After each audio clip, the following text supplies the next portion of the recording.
Hi good evening everyone, welcome to MBK DSC online classes. So ఈ రోజుటి session లో మనము 7వ తరగతిలో ఉన్నటువంటి భౌతిక మరియు రసాయన మార్పులు, ఫిజికల్ అండ్ కెమికల్ చేంజెస్ అనేటువంటి ఒక లెసన్ లో ఎంసీక్యూస్ అనగా మల్టిపుల్ చాయిస్ క్వశ్చన్స్ ఏ విధంగా ఉన్నాయి, వాటి యొక్క స్టాండర్డ్ ఎంత అనేటువంటి ఒక అంశాన్ని మనం డిస్కస్ చేస్తూ ఉన్నాం. దీనిలో భాగంగా మొదటి క్వశ్చన్ నెంబర్ 1 నేనేమంటానంటే ఫస్ట్ ఆఫ్ ఆల్ ఒకసారి ఇక్కడ మనం చూస్తే which of the following is not a physical change, క్రింది వాటిలో భౌతిక మార్పు కానిదేది అని అంటున్నాడు. సో అసలు భౌతిక మార్పులు అంటే ఏంటి అనేది ఒకసారి చూస్తే భౌతిక మార్పులు, సో భౌతిక మార్పులు ఫిజికల్ చేంజెస్ అని అంటున్నాం.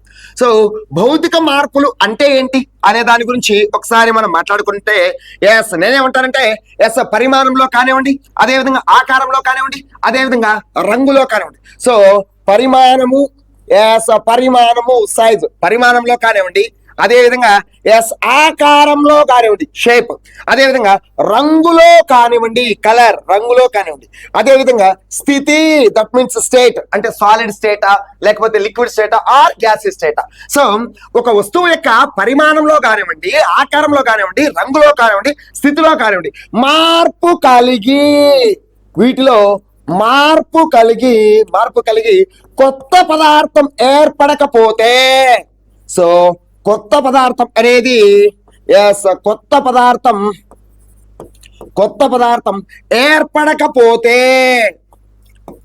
పదార్థం ఏర్పడకపోతే అలాంటి మార్పులను మనం ఏమని పేరుతో పిలుస్తామంటే భౌతిక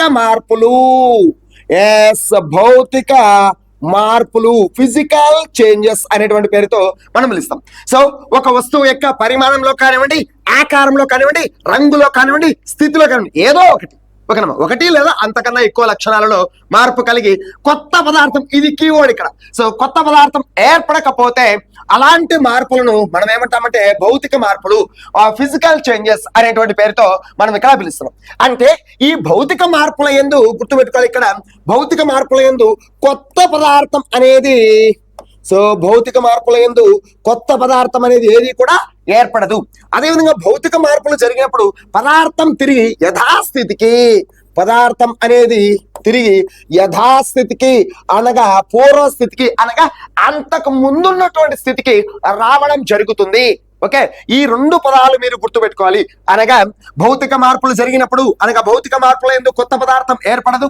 అదే విధంగా ఈ లక్షణాలలో ఏదో ఒక దానిలో లేదా ఒకటి లేదా అంతకన్నా ఎక్కువ లక్షణాలలో మార్పు జరిగి ఉంటుంది కదా. ఓకే, సో పదార్థం తిరిగి ఆ యథాస్థితికి పూర్వస్థితికి అంతకు ముందున్నటువంటి స్థితికి రావడం జరుగుతుంది. ఓకే, అయితే ఇక్కడ అడిగినటువంటి క్వశ్చన్ ఏమిటంటే క్రింది వాణిలో భౌతిక మార్పు కానిదేది అని అంటున్నాం. ఇక్కడ ఒకసారి మనం గమనించినట్లయితే భౌతిక మార్పు కానిది అంటే భౌతిక మార్పులు ఉంటాయి, అదేవిధంగా రసాయన మార్పులు కూడా ఉంటాయి. ఇక్కడ ఒకసారి చూస్తే ఆప్షన్ ఏ ఒకసారి మనం గమనించినట్లయితే ఆప్షన్ ఏ అనే దాన్ని ఒకసారి మనం చూస్తే నేనేమంటున్నానంటే కటింగ్ పేపర్ ఇంటూ పీసెస్, కాగితాన్ని ముక్కలుగా కత్తిరించడం. కాగితాన్ని చిన్న చిన్న ముక్కలుగా కత్తిరించినప్పుడు అక్కడ కొత్త పదార్థం ఏది కూడా ఏర్పడదు, కేవలం కాగితం యొక్క ఆకారము మాత్రమే మారుతుంది.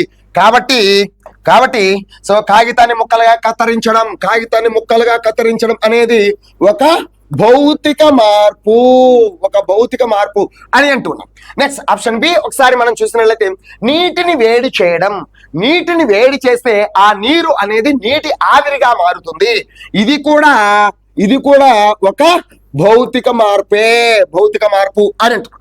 నెక్స్ట్ అదే విధంగా మెల్టింగ్ ఆఫ్ ఐస్ క్యూబ్స్ అంటే ఐస్ మంచును కరిగిస్తే ఆ ఘన స్థితిలో ఉన్నటువంటి మంచు అనేది ద్రవ స్థితిలో ఉన్నటువంటి నీరుగా మారుతుంది.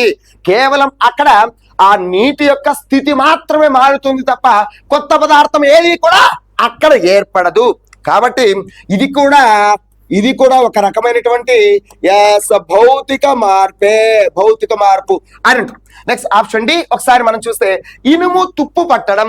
సో ఇనుము తుప్పు అనేది ఏ సందర్భంలో పడుతుంది అంటే ఒకసారి మనం గమనిస్తే ఇనుము ఎప్పుడు తుప్పబడుతుంది అనేది ఒకసారి చూస్తే ఎస్ ఐరన్ అనేది గాలిలో ఉన్నటువంటి ఆక్సిజన్ తోను అదే గాలిలో ఉన్నటువంటి నీటి ఆవిరితో చర్య జరిపినప్పుడు ఆ ఇనుము యొక్క ఉపరితల భాగాన పై భాగాన ఎస్ గోధుమ రంగులో ఉన్న ఒక పొర ఏర్పడుతుంది. ఆ పొరనే మనం ఏమంటామంటే తుప్పు అనేటువంటి పేరుతో మనం పిలుస్తాం. సో ఆ తుప్పు యొక్క ఫార్ములా ఏమిటి అంటే Fe2O3. ఆ Fe2O3 ని మనం ఏమంటామంటే రస్ట్ తుప్పు అని అంటాం. అయితే Fe2O3 ని మనం ఏమని పేరుతో పిలుస్తామంటే yes ferric oxide or iron oxide. So ferric oxide అనేటువంటి పేరుతో మనం పిలుస్తాం. సో ఇక్కడ ఒకసారి మనం గమనించినట్లయితే ఒకసారి చూడండి, ఇక్కడ ఆప్షన్ డి అనే దానికి సంబంధించి చూస్తే ఎస్ ఐరన్ అనేది గాలిలో ఉన్న ఆక్సిజన్ తోను, ఫర్ ఎగ్జాంపుల్ ఇదే ఒక ఇనుప ముక్క ఐరన్ రాడ్ అని అనుకుందాం. ఈ ఇనుము అనేది గాలిలో ఉన్న ఆక్సిజన్ తోను అదే గాలిలో ఉన్నటువంటి నీటి ఆవిరితో చర్య జరిపి దాని యొక్క పై భాగంలో గోధుమ రంగు, దట్ మీన్స్ బ్రౌన్ కలర్ లో ఉన్నటువంటి ఒక పొరను ఏర్పరుస్తుంది. దీనినే రస్టింగ్ ఆఫ్ ఐరన్ అని అంటాం. అయితే ఆ బ్రౌన్ కలర్ గోధుమ రంగులో ఉన్నటువంటి ఆ పొరను మనం ఏమంటామంటే తుప్పు రస్ట్ అని అంటాం. దాని యొక్క ఫార్ములా, తుప్పు యొక్క ఫార్ములా ఏమిటి? Fe2O3. తుప్పు యొక్క రసాయనిక నామం, the chemical name of rust is ferric oxide. అమ్మా గుర్తుపెట్టుకోండి, ఫెర్రిక్ ఆక్సైడ్ అన్న ఐరన్ ఆక్సైడ్ అన్న రెండు ఒకటే. అయితే ఈ విధంగా ఇనుము తుప్పు పట్టినప్పుడు ఫెర్రిక్ ఆక్సైడ్ లేదా ఐరన్ ఆక్సైడ్ అనేటువంటి ఒక కొత్త పదార్థం ఏర్పడుతుంది. ఓకే, కొత్త పదార్థం ఏర్పడితే ఆ చర్యలను మనం రసాయన మార్పులు అనేటువంటి పేరుతో మనం పిలుస్తాం. కొత్త పదార్థం ఏర్పడకపోతే అలాంటి మార్పులను భౌతిక మార్పులు అని, కొత్త పదార్థాలు ఏర్పడితే అలాంటి మార్పులను కెమికల్ చేంజెస్ రసాయన మార్పులు అనేటువంటి పేరుతో మనం ఇక్కడ పిలవడం జరుగుతుంది. Okay, clear. సో అడిగినటువంటి క్వశ్చన్ ఏమిటంటే భౌతిక మార్పు కానిది ఏది అంటాడు. క్రింది వాణిలో ఎస్ ఆప్షన్ ఏ భౌతిక మార్పు, ఆప్షన్ బి భౌతిక మార్పు, ఆప్షన్ సి కూడా భౌతిక మార్పే. కానీ ఆప్షన్ డి అనేది భౌతిక మార్పు కాదు. ఎందుకంటే ఆప్షన్ డి లో ఒక కొత్త పదార్థం ఏర్పడినది కనుక. కాబట్టి ఆన్సర్ ఏమిటి అంటే option D is the right answer అని అంటున్నాం. Okay, clear. నెక్స్ట్ మరొక క్వశ్చన్ ని మనం డిస్కస్ చేసే ముందు క్వశ్చన్ నెంబర్ 2 అని అంటున్నా. సో క్వశ్చన్ నెంబర్ 2 అని అంటున్నా. బ్లూ విట్రియాల్ అనగా అని అంటున్నాడు. ఇక్కడ మీరు కొన్ని రకాలైనటువంటి కెమికల్స్ నేమ్స్ ని గుర్తుపెట్టుకునేటువంటి ప్రయత్నం చేయండి. అవి ఏమిటి అంటే ఈ క్వశ్చన్ కు ఆన్సర్ చెప్పబోయే ముందుగా నేను కొన్ని రకాలైనటువంటి బేసిక్ ఇన్ఫర్మేషన్ అనేది నేను ఇవ్వడం జరుగుతుంది. అది ఏమిటంటే ఫస్ట్ వన్ నేను ఏమంటానంటే ఇక్కడ వినండి. సో కాపర్ సల్ఫేట్ ద్రావణం, కాపర్ సల్ఫేట్ అని అంటున్నాను. So copper sulphate. సో ఆ కాపర్ సల్ఫేట్ ద్రావణాన్ని మనం ఏమని పేరుతో పిలుస్తామంటే blue vitriol. So copper sulphate ద్రావణాన్ని మనం ఏమని పేరుతో పిలుస్తామంటే కాపర్ సల్ఫేట్ ద్రావణం అనేది చూడటానికి నీలి రంగులో ఉంటుంది. కాబట్టి దీనిని మనం ఏమని పేరుతో పిలుస్తామంటే బ్లూ విట్రియాల్ లేదా నీలితోత అనేటువంటి పేరుతో మనం పిలుస్తాం. నెక్స్ట్ అదే విధంగా మరొకటి ఏమిటి అంటే క్యాలమైన్ అనగా క్యాలమైన్ ద్రావణం. సో క్యాలమైన్ అనగానేమి అని అంటే zinc carbonate. So zinc carbonate, ఆ జింక్ కార్బోనేట్ ను మనం ఏమంటామంటే క్యాలమైన్ అనేటువంటి పేరుతో మనం ఇక్కడ పిలుస్తాము అని అంటున్నాం. నెక్స్ట్ అదే విధంగా మూడవది ఏమిటి అంటే ఆల్కలి అంటే ఏమిటి అని అడుగుతాడు. సో ఆల్కలి అంటే ఏమి లేదు, నీటిలో కరిగే స్వభావం కలిగిన క్షారాలను. సో నీటిలో కరిగే క్షారాలను మనం ఆల్కలీలు అని అంటాం. సో నీటిలో కరిగే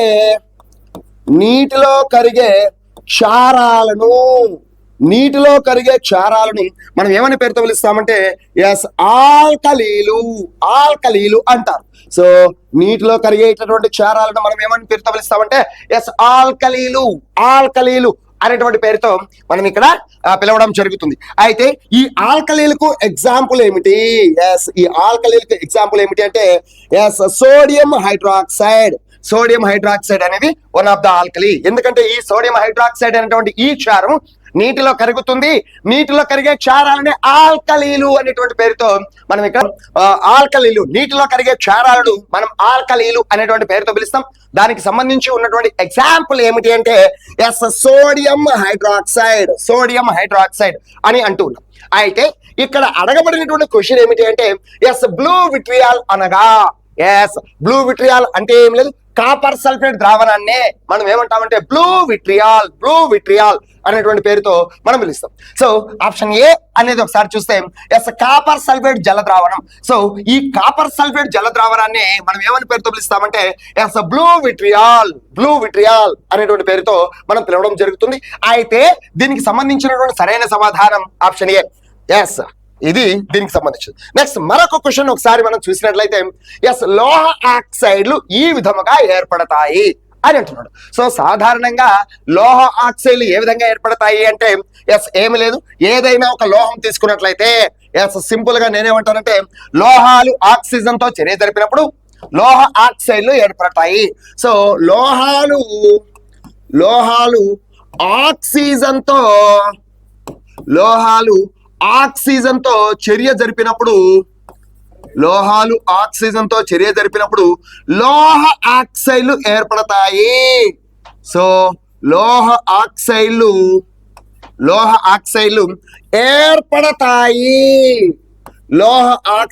ఏర్పడతాయి అని అంటున్నాం. So metals react with oxygen to form metallic oxides అని అంటున్నాం. అంటే దీనికి సంబంధించి ఉన్నటువంటి ఒక జనరల్ ఫార్ములా ఏమిటి అంటే లోహాలు plus oxygen gives rise to, ఇక్కడ మనకి ఏమి ఏర్పడతాయి అనేది ఒకసారి మనం అబ్జర్వ్ చేసినట్లయితే డెఫినెట్ గా లోహాలు ఆక్సిజన్ తో చర్య జరిపినప్పుడు ఏమి ఏర్పడతాయి అనేది ఒకసారి మనం గమనిస్తే డెఫినెట్ గా ఏం ఏర్పడతాయి అంటే లోహ ఆక్సైడ్లు అనేటివి ఏర్పాటు కావడం జరుగుతుంది. ఫర్ ఎగ్జాంపుల్ ఇక్కడ ఒకసారి చూస్తే మెగ్నీషియం అనేది ఆక్సిజన్ తో రియాక్ట్ అయినప్పుడు ఏం ఏర్పడుతుంది అంటే మెగ్నీషియం ఆక్సైడ్. ఈ magnesium oxide is a one of the metallic oxide. So magnesium అనేది లోహం కాబట్టి లోహ ఆక్సైడ్ అని అంటాం. నెక్స్ట్ అదే విధంగా జింక్, ఇంకొకటి తీసుకోండి, జింక్ అనేది ఆక్సిజన్ తో చర్య జరిపినప్పుడు జింక్ ఆక్సైడ్ అనేది కూడా ఏర్పాటు కావడం జరుగుతుంది అని అంటాం. నెక్స్ట్ అదే విధంగా కాల్షియం మీరు తీసుకున్నట్లయితే కాల్షియం అనేది ఆక్సిజన్ తో రియాక్ట్ అయినప్పుడు calcium oxide. So calcium oxide ఏం ఏర్పడుతుంది అంటే డెఫినెట్ గా కాల్షియం ఆక్సైడ్ CaO. ఈ CaO ను మనం ఏమని పేరుతో పిలుస్తామంటే కాల్షియం ఆక్సైడ్. దీని పేరు మెగ్నీషియం ఆక్సైడ్. దీనికి ఉన్న స్వభావం ఏమిటి అంటే లోహ ఆక్సైడ్. దీని పేరు కాల్షియం ఆక్సైడ్. దీని యొక్క స్వభావం ఏమిటంటే లోహ ఆక్సైడ్. అయితే లోహ ఆక్సైడ్లు ఏ విధంగా ఏర్పడతాయంటే లోహాలు అనేటివి ఆక్సిజన్ తో చర్య జరిపినప్పుడు లోహ ఆక్సైడ్లు అనేటివి ఏర్పడటం జరుగుతుంది అని అంటున్నాడు. సో ఇక్కడ ఒకసారి చూస్తే లోహము ఆక్సిజన్ తో కలిసినప్పుడు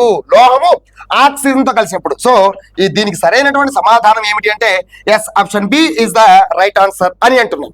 సో లోహము ఆక్సిజన్ తో కలిసినప్పుడు లేదా లోహం అనేది ఆక్సిజన్ తో చర్య జరిపినప్పుడు లోహ ఆక్సైడ్లు అనేటివి ఏర్పాటు కావడం జరుగుతుంది. ఓకేనా, క్లియర్? ఇది మూడవ ప్రశ్నకు సమాధానం. నెక్స్ట్ క్వశ్చన్ నెంబర్ 4 ఒకసారి చూస్తే కన్సిడర్ ద ఫాలోయింగ్ స్టేట్మెంట్స్ అని అంటున్నాడు. సో ఆప్షన్ ఏ ఏమంటున్నాడు, తుప్పు పట్టడం ఒక రసాయన మార్పు అని అంటున్నాడు. ఆప్షన్ బి తుప్పు పట్టడం ఒక ఆక్సీకరణ చర్య అని అంటున్నాడు. నెక్స్ట్ ఆప్షన్ సి ఒకసారి చూస్తే తుప్పు అనున్నది ఇనుపై ఏర్పడే మరొక పదార్థము అని అంటున్నాడు. సో తుప్పు పట్టుటకు ఆక్సిజన్ అవసరము అని అంటున్నాడు. సో ముందుగా ఆప్షన్ ఏ అనే దాన్ని మనం ఒకసారి అబ్జర్వ్ చేస్తాం. తుప్పు పట్టడం అనేది ఒక రసాయన మార్పు. డెఫినెట్ గా rusting of iron is a chemical change.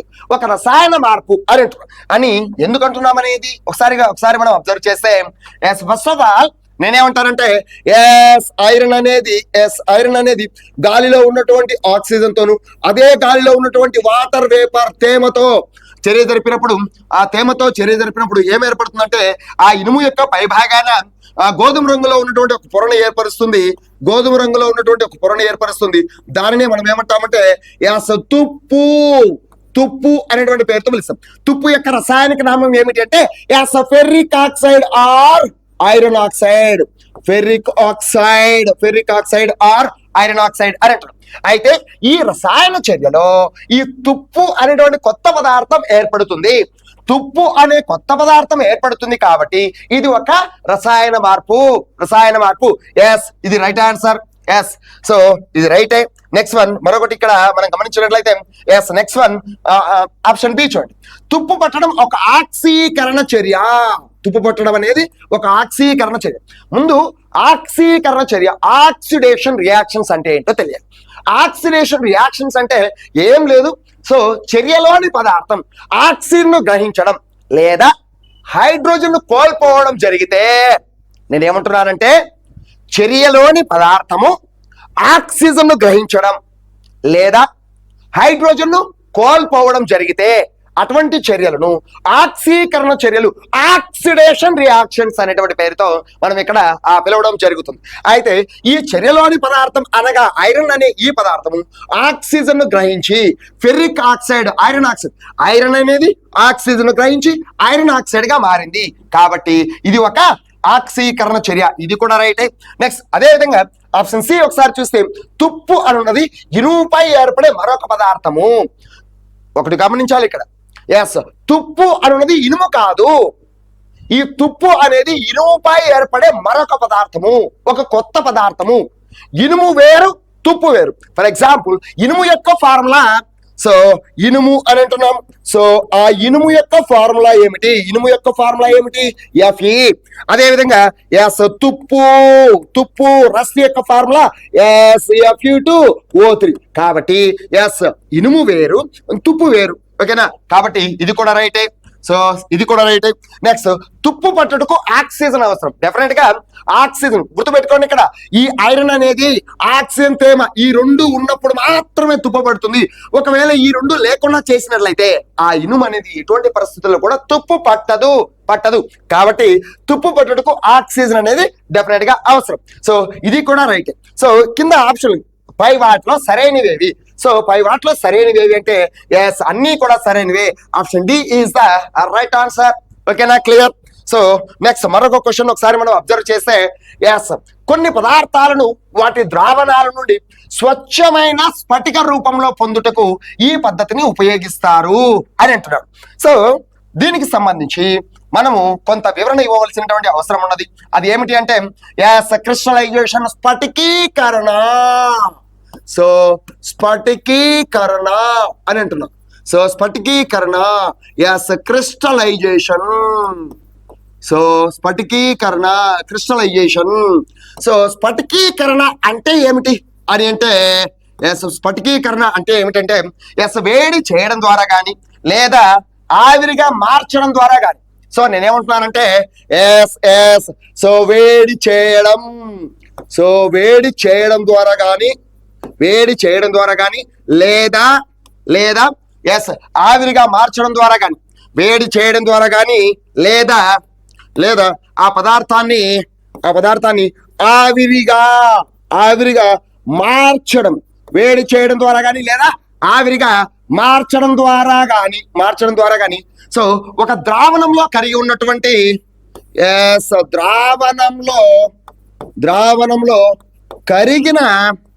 ద్రావణంలో కరిగి ఉన్న ఘన పదార్థాలను,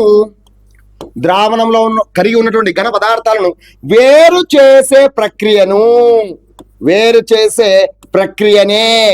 చేసినటువంటి ఆ ప్రాసెస్ నే మనం ఏమంటామంటే స్ఫటికీకరణ, క్రిస్టలైజేషన్ అనేటువంటి పేరుతో మనం పిలుస్తాం. ఫర్ ఎగ్జాంపుల్ ఇప్పుడు నీరున్నది. సింపుల్ గా ఒక మాటలో చెప్పుకోవాలంటే ఇక్కడ నేనేం చేస్తున్నాను, ఇది ఒక పాత్ర తీసుకున్నాను. ఆ పాత్రలో కొద్ది వరకు పాత్ర ఉన్నది. ఆ పాత్రలో నీటిని తీసుకున్నాను. సో పాత్ర, నీరున్నది. సో ఈ నీటిలో నేను కొద్ది వరకు చక్కెరను కరిగించడం జరిగింది. దీంట్లో ఏం కరిగించాను అంటే చక్కెరను కరిగించడం జరిగింది. చక్కెర అనేది ఒక ఘన పదార్థము. ఇదేమో నీరు, ఇదేమో నీరు, ఆ నీటిలో చక్కెరను కరిగించాలి. అంటే ఇక్కడ ఏం జరిగింది? సో చక్కెర ద్రావణం అనేది ఏర్పడుతుంది. నీటిలో చక్కెరను కరిగించినప్పుడు చక్కెర ద్రావణం అనేది ఏర్పడుతుంది. అయితే ఈ చక్కెర ద్రావణం యందు చక్కెర అనేటువంటి ఒక ఘన పదార్థం కలిగి ఉన్నది. సో ఈ చక్కెర ద్రావణం నుండి చక్కెర అనేటటువంటి ఆ ఘన పదార్థాలను వేరు చేసే ఆ ప్రక్రియనే మనము స్ఫటికీకరణ అనే పేరుతో పిలుస్తాం. అయితే ఈ చక్కెర ద్రావణం నుండి చక్కెర అనే ఘన పదార్థాన్ని వేరు చేయడానికి మనం ఉపయోగించే పద్ధతులు ఏమిటంటే వేడి చేయడము లేదా దానిని ఆవిరిగా మార్చడం. సో ఈ చక్కెర ద్రావణాన్ని వేడి చేసినా సరే లేదా దానిని ఆవిరిగా మార్చడం ద్వారా కానీ ఆ చక్కెర ద్రావణంలో కలిగి ఉన్న చక్కెర అనే ఘన పదార్థాలను వేరు చేసేటువంటి ఆ ప్రక్రియని మనం ఏమంటామంటే స్ఫటికీకరణ, క్రిస్టలైజేషన్ అని అంటాం. అయితే ఈ స్ఫటికీకరణ అనేది ఒక భౌతిక మార్పు. గుర్తుపెట్టుకోవాలి ఇది. సో స్ఫటికీకరణ అనేది ఒక భౌతిక మార్పు. ఎందుకంటే ఈ స్ఫటికీకరణ అనే ఈ ప్రక్రియలో కొత్త పదార్థం ఏది కూడా ఏర్పడలేదు. కేవలం ఒక ద్రావణంలో కరిగి ఉన్న ఘన పదార్థాలను మాత్రమే వేరు చేసే ప్రక్రియ. ద్రావణంలో కరిగి ఉన్న ఘన పదార్థాలను వేరు చేసే ఒక ప్రక్రియ మాత్రమే ఇది.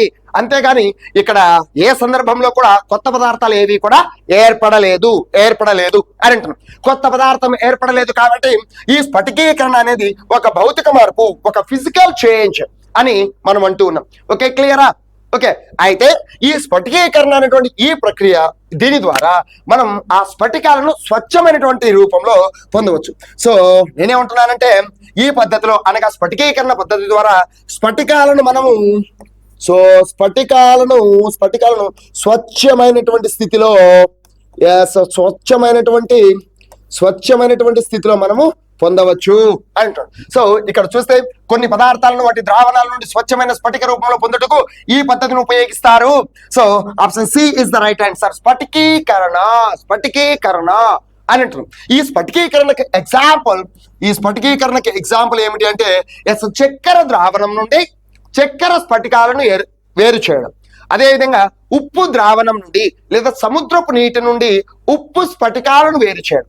అదేవిధంగా ఫస్ట్ వన్ నేనేమంటున్నానంటే ఒకటవది నేనేమంటున్నానంటే చక్కెర ద్రావణం నుండి చక్కెర ద్రావణం నుండి చక్కెర స్ఫటికాలను వేరు చేయడం. అదేవిధంగా ఇంకా మరొకటి ఏమిటి అంటే సముద్రపు నీరు అనగా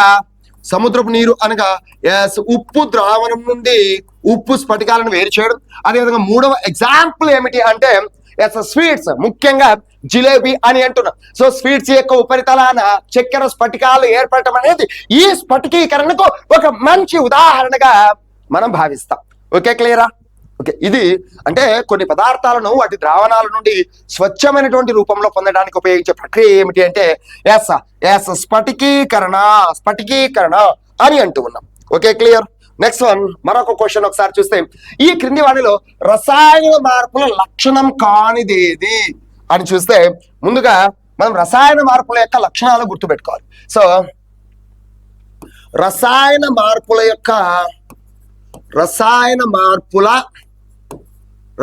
మార్పుల లక్షణాలు ఏ విధంగా ఉంటాయి అనేది ఒకసారి చూడాలి. సో రసాయన మార్పుల లక్షణాలు, సో రసాయన మార్పుల యొక్క లక్షణాలు ఏ విధంగా ఉంటాయి అనేది ఒకసారి మనం అబ్జర్వ్ చేస్తే ఫస్ట్ ఆఫ్ ఆల్ నేనేమంటానంటే ఈ రసాయన మార్పుల యందు ఒకటి లేదా అంతకంటే ఎక్కువ సంఖ్యలో రసాయన మార్పుల యందు ఒకటి లేదా అంతకంటే ఎక్కువ సంఖ్యలో కొత్త పదార్థాలు ఏర్పడతాయి. సో అంతకంటే ఎక్కువ సంఖ్యలో కొత్త పదార్థాలు అనేటివి ఏర్పడతాయి అని అంటారు. నెక్స్ట్ మరొక ముఖ్యమైన పాయింట్ ఏమిటి అంటే రసాయన మార్పులు జరిగినప్పుడు ఉష్ణము మరియు కాంతి. సో ఉష్ణము మరియు కాంతి అనేటివి వెలువడవచ్చు. సో వెలువడవచ్చు లేదా గ్రహించవచ్చు. గ్రహించవచ్చు గ్రహించవచ్చు అని అంటున్నాం. నెక్స్ట్ రసాయన మార్పుల యొక్క మరొక లక్షణం ఏమిటి అంటే ఎస్ ఎస్ సో రసాయన మార్పులు జరిగినప్పుడు ఎస్ వాయువు విడుదల కావచ్చు. సో వాయువు అనేది విడుదల కావచ్చు. అదేవిధంగా రసాయన మార్పులు జరిగినప్పుడు ధ్వని విడుదల కావచ్చు. ధ్వని విడుదల కావచ్చు. సో ధ్వని విడుదల కావచ్చు అని. నెక్స్ట్ 5వ లక్షణం ఏమిటంటే వాసనలో మార్పు రావచ్చు. వాసనలో మార్పు అనేది సో వాసనలో మార్పు రావచ్చు, లేదా కొత్త వాసన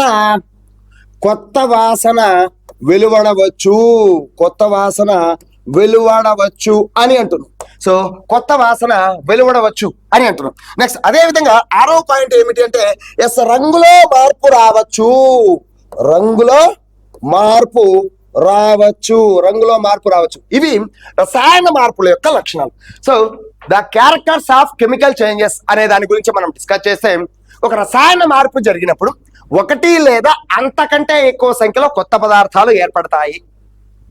రసాయన మార్పులు జరిగినప్పుడు ఉష్ణము మరియు కాంతి బయటకు వెలువడవచ్చు లేదా గ్రహించవచ్చు. ధ్వని వాయువు విడుదల కావచ్చు. రంగులో మార్పు రావచ్చు. వాసనలో మార్పు రావచ్చు, లేదా అసలు కొత్త వాసనే వెలువడవచ్చు. ఇవి రసాయన మార్పుల యొక్క లక్షణాలు. Okay, clear. అయితే క్రింది వాడిలో రసాయన మార్పుల లక్షణం కానిది ఏది? ఇక్కడ చూస్తే ధ్వని వాయువు విడుదల కావచ్చు. విడుదల కావచ్చు. నెక్స్ట్ అదేవిధంగా రంగులో మార్పు రావచ్చు. కరెక్టే. అదేవిధంగా ఉష్ణం వెలువడవచ్చు. కరెక్టే. నెక్స్ట్ అదేవిధంగా కొత్త పదార్థాలు ఏర్పడవు అంటున్నాడు. అసలు రసాయన మార్పు అంటేనే పరిమాణంలో కానీ ఆకారంలో కానీ మార్పు కలిగే కొత్త పదార్థం ఏర్పడితే అలాంటి మార్పులను మనము రసాయన మార్పులు అని అంటాం. సో కొత్త పదార్థాలు ఏర్పడవు అంటున్నాడు, కానీ రసాయన మార్పులు జరిగితే ఖచ్చితంగా కొత్త పదార్థాలు. So new substances is formed in chemical changes అని అంటున్నాం. సో రసాయన మార్పుల యొక్క లక్షణం కానిది సో ఆప్షన్ డి ఇది కాదు. సో ఈ క్వశ్చన్ కు సరైనటువంటి సమాధానం ఏమిటి అంటే ఆప్షన్ డి అని అంటున్నాం. సో సరైనటువంటి సమాధానం ఆప్షన్ డి. ఓకేనా, ఇది సరైనటువంటి సమాధానం. నెక్స్ట్ మరో క్వశ్చన్ ని మనం ఒకసారి అబ్జర్వ్ చేస్తే, కన్సిడర్ ద ఫాలోయింగ్ స్టేట్మెంట్స్. ఏమంటున్నాడు? రస్ట్ ఈజ్ నాట్ ఐరన్ అని అంటున్నాడు. అంటే తుప్పు అనున్నది ఇనుము కాదు. కరెక్టే. తుప్పు అనేది ఇనుము కాదు. ఎందుకు కాదు అని అంటే ఐరన్ యొక్క ఫార్ములా ఏంటి? ఇనుము అని అంటున్నాం. సో ఇనుము యొక్క ఫార్ములా ఏమిటి అంటే Fe. అదే విధంగా తుప్పు అని అంటున్నాడు, రస్ట్ అని అంటున్నాడు. దాని యొక్క ఫార్ములా ఏమిటి అంటే Fe2O3. ఇనుము వేరు తుప్పు వేరు కదా. ఓకేనా, తుప్పు అనేది ఇనుము కాదు. కరెక్టే. నెక్స్ట్ అదేవిధంగా గాలిలో తేమ శాతాన్ని బట్టి ఇనుము తుప్పు పట్టే వేగం ఆధారపడి ఉంటుంది. డెఫినెట్ గా ఇప్పుడు నేనేమంటానంటే ఐరన్ అనేది గాలిలో ఉన్నటువంటి ఆక్సిజన్ తో అదే గాలిలో ఉన్నటువంటి తేమతో చర్య జరిపి ఏర్పడుతుంది? దాని యొక్క పై భాగంలో గోధుమ రంగులో ఉన్నటువంటి ఒక పొరని ఏర్పరుస్తుంది. దానినే మనం ఏమంటామంటే తుప్పు రస్ట్ అనేటువంటి పేరుతో మనం పిలుస్తాం. దాని యొక్క రసాయనిక నామం ఏమిటి అంటే ఫెర్రిక్ ఆక్సైడ్ అని అంటారు. సో ఇనుము తుప్పు పట్టే ఈ విధంగా తుప్పు పడుతుంది. దాని యొక్క ఈక్వేషన్ ఈ విధంగా ఉంటుంది. అయితే ఈ ఇనుము తుప్పు పట్టే వేగం అనేది గాలిలోని తేమ శాతం పైన ఆధారపడి ఉంటుంది. గాలిలో తేమ శాతం ఎక్కువగా ఉన్నట్లయితే ఇనుము తుప్పు పట్టే వేగం పెరుగుతుంది. గాలిలో తేమ శాతం తక్కువగా ఉంటే ఇనుము తుప్పు పట్టే వేగం కూడా తగ్గుతుంది. Okay, clear. సో ఇక్కడ చూస్తే గాలిలో తేమ శాతాన్ని బట్టి ఇనుము తుప్పు పట్టే వేగం ఆధారపడి ఉంటుంది. రైటే. కాబట్టి 5 వాటిలో సరైనది ఏంటంటే ఏ రైటే, బి కూడా రైటే అని అంటున్నాడు. సో ఏ మాత్రమే సరైనది, బి సరికాదు అని అంటున్నాడు. సో పై 2 ఏవి 2 సరైనవి. Option C is the right answer. Option C అనేది సరైనటువంటి సమాధానం. నెక్స్ట్ క్వశ్చన్ నెంబర్ 8 ఒకసారి చూస్తే, which of the following is a chemical change? క్రింది వాటిలో రసాయన మార్పు ఏది? రసాయన మార్పు ఏది? పాలు పెరుగుగా మారడం ఒక రసాయన మార్పు. నెక్స్ట్ ఫోటోసిన్సిస్ కిరణజన్య సంయోగక్రియ. కిరణజన్య సంయోగక్రియ అనేది కూడా ఒక రసాయన మార్పే. అదేవిధంగా పండ్లు పక్వానికి రావడం కూడా ఒక రసాయన మార్పే. గుర్తుపెట్టుకోండి, నేనేమంటానంటే ఇనుము తుప్పుపట్టడం, అదేవిధంగా మెగ్నీషియం రిబ్బన్ మండించడం, అదేవిధంగా బేకింగ్ సోడా మరియు వెనిగర్ల మధ్య రసాయన చర్య. నెక్స్ట్ అదేవిధంగా కాపర్ సల్ఫేట్ ఇనుప మేకల మధ్య చర్య. అదేవిధంగా పాలు పెరుగుగా మారడం, పండ్లు పక్వానికి రావడం, ఆహారం జీర్ణం అవ్వడం, కిరణజన్య సంయోగక్రియ, ఫలాలు మరియు కూరగాయల యొక్క ఉపరితలం రంగు మారడం, అదేవిధంగా నెక్స్ట్ స్ట్రాటోస్ఫియర్ లో ఉన్నటువంటి ఓజోన్ పొర విచ్ఛిన్నమవడం, ఇవన్నీ కూడా రసాయన మార్పులకు ఉదాహరణలు. Okay, clear. సో పైవన్నీ రసాయన మార్పులే. సో ఆప్షన్ డి అనేది సరైనటువంటి సమాధానము. Okay, clear. సో ఈ విధంగా ఈ డిఎస్సి ఎస్జిటికి సంబంధించి, అదేవిధంగా స్కూల్ అసిస్టెంట్ కి సంబంధించి ఆ టెట్ పరిధిలో ఈ లెసన్ వాస్తవానికి 7వ తరగతిలో ఒకసారి ఇక్కడ మనం అబ్జర్వ్ చేస్తే, 7వ తరగతి 7th క్లాస్ ఒకసారి మనం చూస్తే, ఆ 7th క్లాస్ లో ఆ 7వ తరగతిలో భౌతిక మరియు రసాయన మార్పులు అనబడేటువంటి ఒక లెసన్ ఉంటుంది. సో 7వ తరగతిలో భౌతిక మరియు